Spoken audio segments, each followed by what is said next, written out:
Greetings and salutations, everyone. I hope everyone is doing well today. Today we are going to take a look at a couple of updates on some government cover-ups.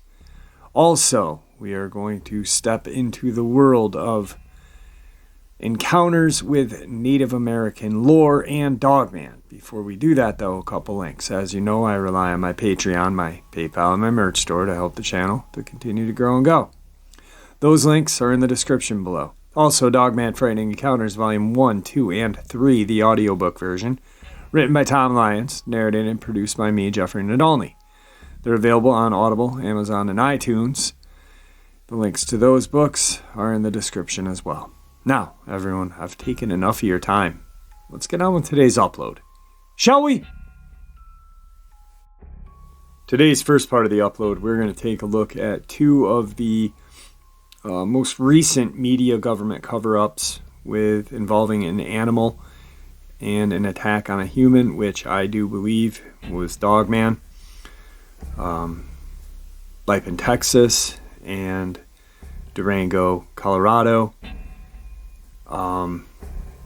The thing that connects these two for me is the perforated hole that was found in each. It was one hole in the neck or chest region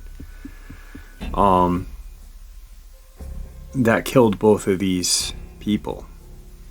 One was blamed on a bear, the other was blamed on a mountain lion, but not a mountain lion. So let's check them out real quick.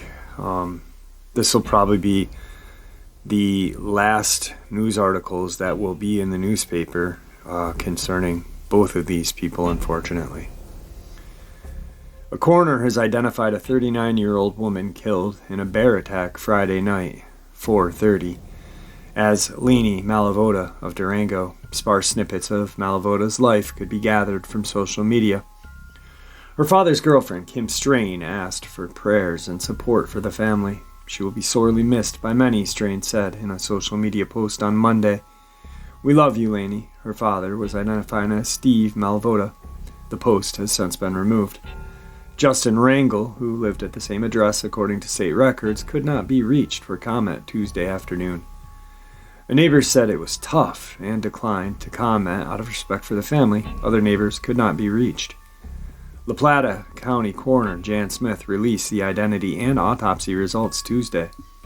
Malavota was found dead Friday off County Route 203 near Trimble Lane, north of Durango, during an examination Saturday night.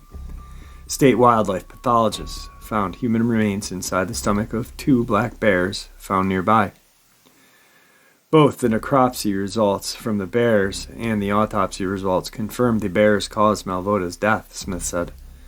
They grabbed her by the neck, she said. It was extensive damage. The official cause of death was a perforating injury to the neck. It was ruled an accident by Michael Arnold, who conducted the autopsy, and Smith, who assisted. Malavota was apparently on a walk with her dogs, according to La Plata County Sheriff's Office, which spoke with her boyfriend. The boyfriend told Sheriff's Office he returned home at about 8:30 p.m. and found the two dogs outside of their home, but Malavota was missing. He searched for her and found her body at about 9:30. He then called 911 to report the incident. Wildlife officers suspected a bear attack based on the trauma and obvious signs of consumption on the body, and the abundance of bear scat and hair at the scene. 3 bears, a sow, a female bear, and her 2 yearlings were discovered near the woman's body after a search by CPW wildlife officers, which included a team of United States Department of Agriculture Wildlife Services trained tracking dogs. No human remains found in the stomach of the second yearling euthanized by the other 2. Bear attacks are considered extremely rare in Colorado. There were about 85 recorded attacks on humans between 1960 and 2020. 3 of those were fatal. Malvota's death is the 4th fatal attack in the same time range according to CPW records. Of course, it's frightening and a tragic incident, said Rebecca Farrell, CPW spokesperson. We don't want this to stop people from going out and doing things you love. In Colorado, we share space with wildlife. So just take small recommended precautions to be aware. If you do that, odds are an encounter is never going to be something you'll have to ever deal with. So, like I've said prior to this and two other uploads that I discussed this, I've been waiting for the autopsy to come.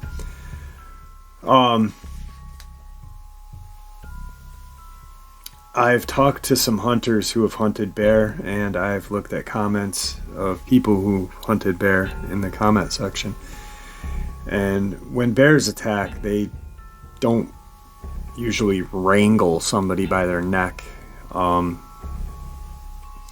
That's more of a humanistic thing, if you think about it. To grab and, hold power over.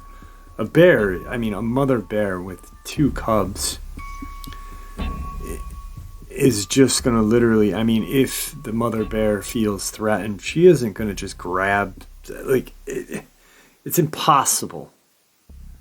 And I know people will be, oh, Jeff, you don't know. But, you got to think about it. Use your, the intelligence God gave you. And I'm sure, there are some that are doubting this right now. Well, God did give you intelligence, so use it. A mama bear with 2 cubs isn't just going to yoke this poor woman up by her neck. And, it's going to maul her. It's going to bash the shit out of her. And I hate to use that kind of but, think about it. Think about being a parent, and seeing something coming near your child that you're afraid of. You are going to just viciously, savagely protect those children, your cubs, your babies. Smash. That a bear can just... We've all seen bear attacks. You can see them on YouTube. They swat. They don't choke and yoke. Dogman or Sasquatch, they have human capability, human intellect, human intelligence.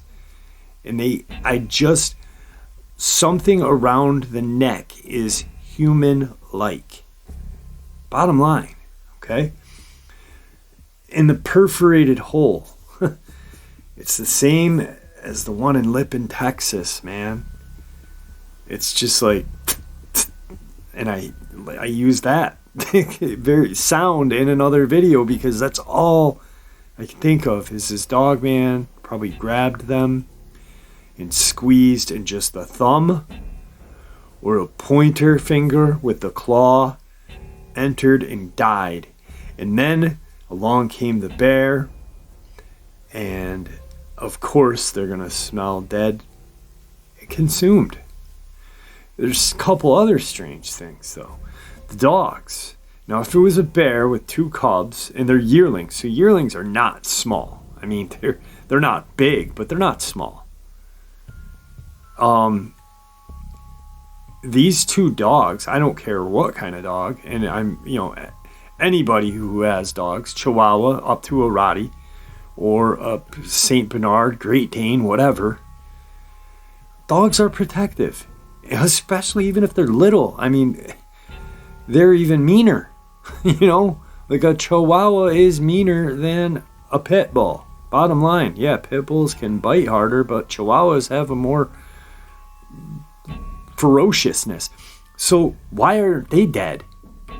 Well, 2 cubs, a mom, if this just went down like the way they're saying, I'm thinking the 2 cubs would have went after the 2 dogs while mom was attacking the human. That's just my thought.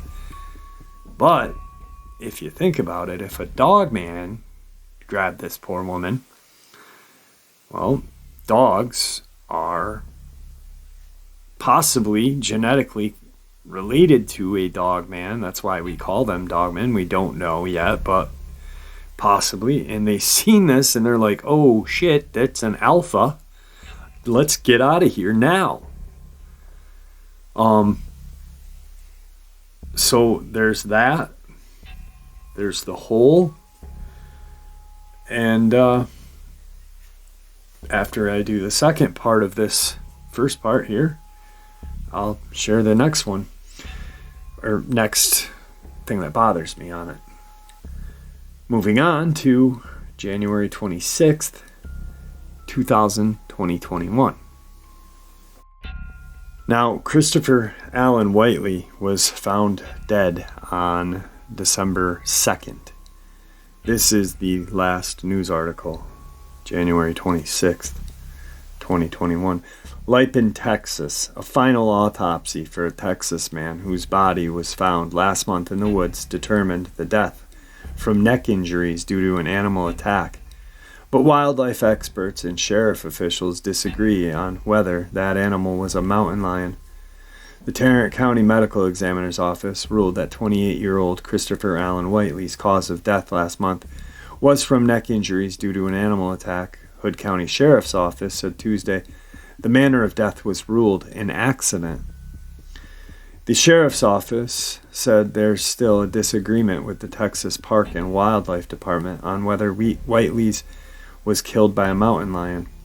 The Texas Park and Wildlife Department on Tuesday said that none of the evidence they've reviewed indicates an attack by a mountain lion or other wild animal.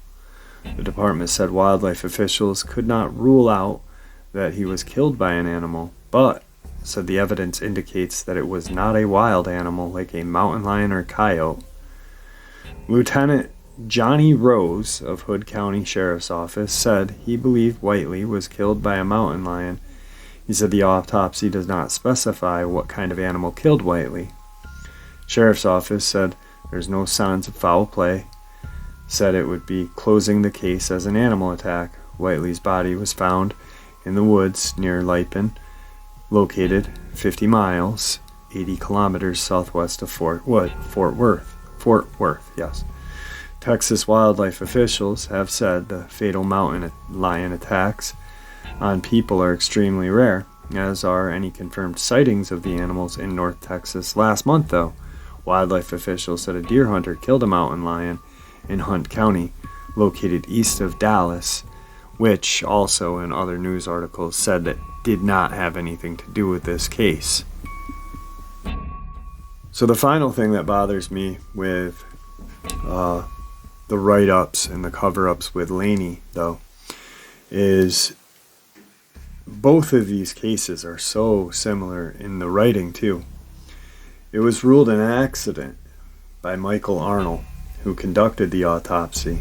That's for Laney. Okay, and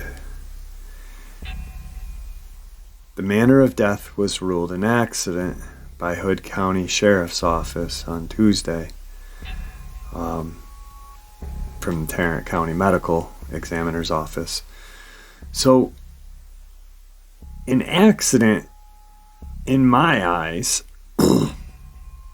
is something that happens by mistake, like a car accident, or like a something obscure, like you're riding a horse and you fell off a horse and broke your neck, or you, I don't know, were on a roller coaster and the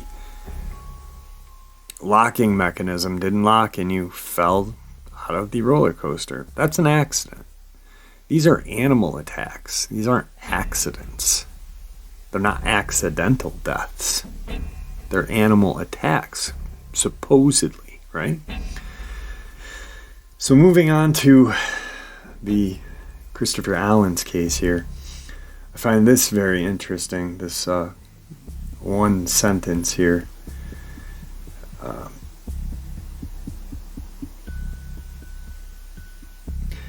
Tarrant County Medical Examiner's Office ruled 28-year-old Christopher Allen Whiteley's cause of death last month from neck injuries due to an animal attack. Right, but then they're saying indicates an attack by a wild mountain lion or other wild animal, the depart could not rule out that an animal killed him, but the evidence indicates it wasn't a wild animal. So, and then moving on, it said, they believe he was killed by a mountain lion, but the autopsy does not specify what kind of animal killed him. How does that make sense? That does not make sense. Like, once again, neck injury, perforated hole. The hole that was found on Whiteley was, they say, about the size of a nickel. Now, I have regular sized hands. I'm not overly big and I'm not overly small. But I'd say my pointer finger, if I put a dime on it, would be about the size of a dime. My thumb, a little smaller than a nickel. You gotta have a big frickin' hand to kind of have like a nickel-sized finger to like jab, thumb-wise, There's just too many coincidences in these to dismiss, but yet they're both going to be written off. Like in Texas, they're closing the case as an animal attack, but yet ruling the death as an accident. It's not an accident, because an animal attack, just a bear or a mountain lion doesn't accidentally come up and yoke you by your neck and puncture you with some sort of circular object. If it used its teeth, nope, sorry, there'd be multiple. Just none of it makes sense. And you can see in the writing, we're talking Texas to Colorado, 2 different news agencies, and the writing is so off, or not off, but so put together similarly that it's right in black and white, just like the writing in the paper here. It's in black and white. The lie. Alright. So hopefully, God praying, or praying to God, whatever you want to say, there will not be any more attacks, but chances are there will be. And unfortunately, I think we may have a rise in them this year with the COVID restrictions being listed. People are going to want to go out now, get inside. We all saw what happened when COVID hit.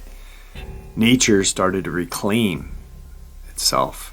And I think that these creatures have been, kind of without us being around too often. I think we're going to have a rise in attacks that are going to be blamed on mountain lion, coyote, and bear. And I think that when there are people attacked, I think what's going to happen is that the news and the government will get this person, the government will get this person, sit them down and say, hey, man, you were attacked by a bear. And that's what you're going to say you were attacked by. And then it's going to be put down in the paper that way, even if they did not perish. That's my belief. That's my theory. I'm just laying out some of the, information I have. You guys can choose your own theories and make your own theories up. That's what the best part of cryptozoology is. But these are my theories. And agree or disagree, I'm just sharing it with you. So let's move on to some encounters, guys. Today's first encounter. Back in the early 90s, I lived in New Mexico. I was a gang youth counselor at the time. I worked in a number of houses where they were classed as either residential treatment centers or drug and alcohol houses. What this really meant is if you were in a residential treatment centers, the clients in there were typically prone to more violence or behavioral issues. If you were a client in a drug and alcohol house, this meant you were a high-risk youth who came from a sketchy family background. I worked in one of the drug and alcohol houses. My shifts were 3.5 days long, which meant I had 3.5 days off to go camping and other such things in New Mexico. I had a kid who was Navajo who was brought in from the big res in Four Corners one night. He had been found wandering around in some far-flung area of the res, and no one from any part of the tribe would claim him to raise, so they brought him to us. He was a big guy and never really spoke to us. Part of our cultural training with Navajos was not to make eye contact unless they initiated it. He kept his head down but remained silent. A few days went by, and since I lived in the house 3.5 days a week and then 3.5 days off, I'd planned to do some fly fishing in the Four Corners area of the San Juan River. Really beautiful river. My last night in the house, the night counselor woke me up at 2 a.m. knocking on my door and saying in a whisper, "You've got to come downstairs. The new kid is doing something really weird." I go downstairs and he's sitting in the middle of the living room chanting, and he has a huge knife. There were some other assorted items around. I don't remember what. This was in '93, but feathers were involved and some other things. And while he knew we were there, he simply continues his ritual. Now, I'm for the freedom of rituals, but knives were not allowed in this house or any sharps. And he was supposed to be in bed. Long story short, I call the police and the house therapist, and the police come and have him removed. On his way out of the door, he locks eyes with me and shouts something long and very much in Navajo, which no one understands. The next day, I go camping alone in the Four Corners in a campground near the San Juan River. The drive out there is spooky, low-lying ground fog from which these wild Navajo sheep, churro sheep, emerge from suddenly right in the middle of the road. Navajos don't pen their livestock so much. Anyway, it's spooky, and I push it aside and get to the campsite. The campsite was this place called Cottonwood Campground. You can look it up. It's really beautiful there. Every 50 to 100 feet was a campsite, and it being summer, all the spots were taken. I had reserved mine, so I pulled in, laid out my tarp, got my sleeping bag set up.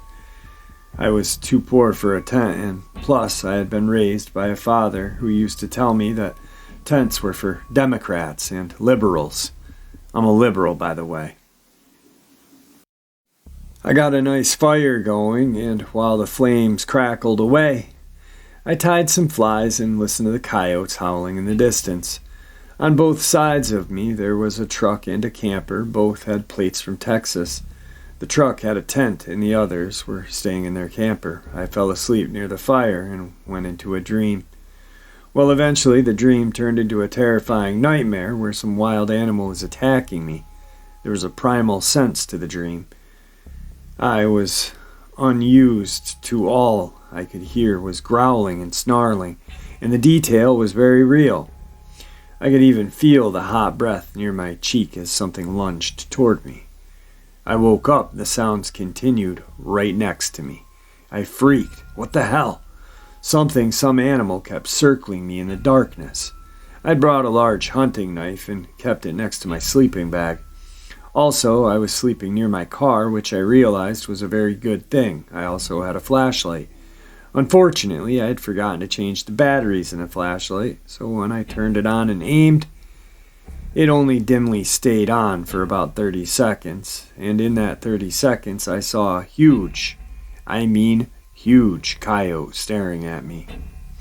When the flashlight went out, I threw it at this thing, and when it charged me again, I decided to burrow in my bag with the knife pointed straight up. I would kill it if it attacked me by coming on top of me in my sleeping bag. I'll thrust the knife straight up into this thing's heart. Through the bag. Meanwhile, I'm screaming for help, screaming that I'm being attacked by a coyote and need a light or a gun or any kind of help. I'm being specific so people will know I am A, not crazy, and B, not a criminal. I'm telling them that I need a light or someone to come out and help. Because I'm being attacked, no one comes to my aid. It's as if the entire campground either doesn't hear me or they're ignoring me or something. My neighbors are only 50 feet away. Nothing. This goes on for a half an hour. I'm scared shitless at this point. Finally, I got the damn thing to back up enough by throwing many rocks at it. It backed up for a minute. I decided to risk getting attacked and grab my keys, my knife, and my pants and run for the car door. Heart in my mouth the whole way. Somehow I get into the car without being bit. I turn on my headlights, and this gray shape slinks off into the brush about 30 feet away. Its eyes were red and glowing. I lie down in my hatchback and try to calm down, but it's hard to do. Just when I'm catching my breath after 15 minutes, there's suddenly a thump on the side of my car. And I swear to God, it's snarling at the window. Its salivating jaws are at my window and snapping in the air while it's looking straight at me, furiously lunging to get into my car. Screw this, I fly out of there and leave all my stuff behind. I spent the night in a well-lit parking lot of the fly fishing shop 5 miles away. And God, what a beautiful sunrise. I mean it, it was so full of color and life. When I went back to get my stuff the next day, the people camped on either side of me did not make eye contact or speak to me. It's like they were either unaware of anything that had happened or they were just scared of me or something. Meanwhile, I'm pissed. When I go back to ABQ, some of my friends of mine who I used to play pool with, twins who are Navajo, half-jokingly suggest the kid had been into black magic or some shit and had cursed me successfully. Well, I'm a firm skeptic. It sure felt like it, and I said yeah. I called the ranger station from the campground and told them about the attack, and they said they've never heard of a coyote attacking a human and how skeptical they were of my story, especially since no one else had reported anything. But they would follow up if they found the animal. And I have never heard from them again. Today's second encounter. July of 2004, Gallup, New Mexico. I had my first and only experience. Before this, I used to say, I'll believe it when I see it. Well, I'm a believer now. What I saw was not full human or full animal. I was moving and had just completed the cleaning and was with my 10-year-old son. We called it a night and we were heading to our new place. As we walked out the front door, I saw a figure move from behind my neighbor's car to a nearby tree that stood between our apartments. This thing did not have red glowing eyes, snarling teeth, or a rotten smell. It did move quickly, but not quick enough to avoid the light from the nearby light post or the porch lights. It didn't look at me or come toward me. It just moved as if it was trying to avoid being seen. I was within 15 feet of it, but I didn't look back to fully inspect it. What I saw was a wolf-like animal that sort of resembled the Beast in Beauty and the Beast, just not a cartoon. It had brown fur that completely covered it. It was not a pelt. It was a very large wolf. It did not have human traits, except that it walked on its hind legs. It hid behind the tree as we got in our vehicle. When we got in, I asked my son, "Did you see that?" Thankfully, he hadn't. My brother-in-law insists that this thing was not a skinwalker because I would not have seen it. To this day, I can picture what it looked like. Know they exist and pray I never encounter one again. My brother-in-law thinks it was a Dogman. Today's final encounter. So I grew up in Utah, roughly an hour away from the Skinwalker Ranch, and going there as high schoolers was just the thing to do. Just to see if it was true or not, and to see if we'd actually get scared. It was the thing to do. First time me and a couple of my friends went there, we got pretty far in. We got out of the car and started walking around. Mind you, this was around 1:30 in the morning. We found an old beat-up woodshed that looked like it was falling apart, but you could see through the holes of it. There were hooks and the kind that you'd use for hanging up deer or cows. They looked mostly rusted, but the walls and everything had looked like it had been splattered with old dried blood. It was everywhere, but of course it was dry.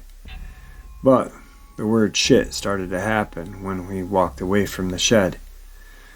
Since we had a couple of flashlights, when we looked around, when we were walking, we would see pairs of eyes around us.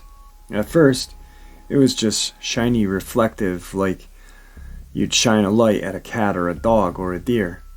So we thought it was just a couple of dogs or coyotes. We continued on a bit till we started seeing more. But they were red, like bright red, even if you had the light in their direction. And they were a lot higher than the normal level for them to be an animal. That's when we decided to turn back. What started to get me was one pair was always in front of us as we were fairly walking to the car, staring at us like it was walking backwards with us. We never caught up to it, but it never left. Same with all the others that kept circling us as we made our way back to the car. When we finally got back to the car, we just wanted to get out of there. My buddy had a pretty new car. I don't remember the model.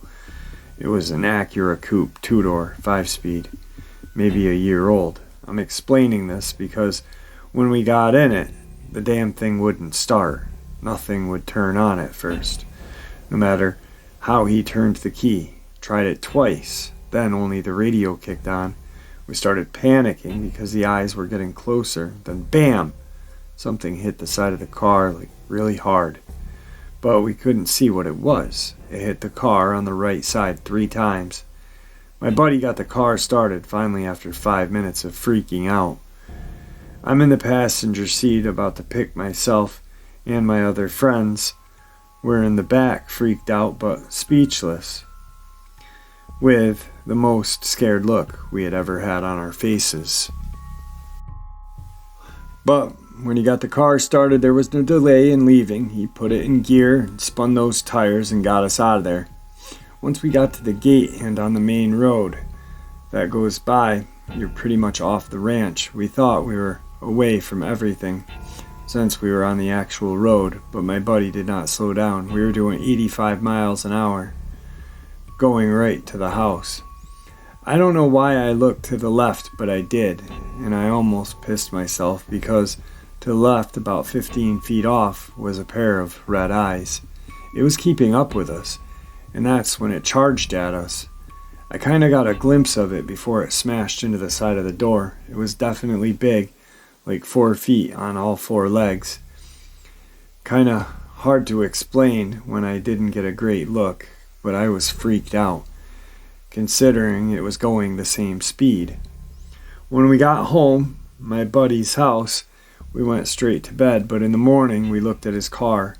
A huge dent on the left rear fender, and another dent in the door on the passenger side about the size of my head. Alright guys, I hope you enjoyed today's upload as much as I enjoyed sharing it with you. I really think it's important that we all look at the facts that the newspaper and media are giving us as not facts at all. Just because they're the newspaper doesn't mean they're our friend. Hence, the same statement goes with the government. They're only there to protect themselves and make money. And like so many of us know, if they truly admit 100% right out the door that these things exist, shit will hit the fan. Tourist seasons will die. Paper industries will die. It'll be just a shitstorm, and that's why they occasionally do soft disclosures like UFOs and stuff like that.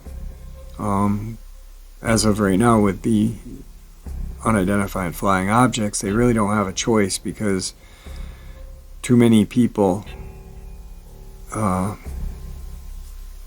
with standing power have seen them. And how do you discredit somebody that has, power? You can discredit the average Joe like myself or anyone else, but, if the Navy Admiral or, director of whatever sees it. You can't make him look like a turd bag, you know. So what do? You make a soft disclosure and admit that, hey, there is something out there, but we don't know yet what it is yet. So I don't know. All right, guys, thanks for tuning in. Thanks for listening. I appreciate it. Stay safe. See ya.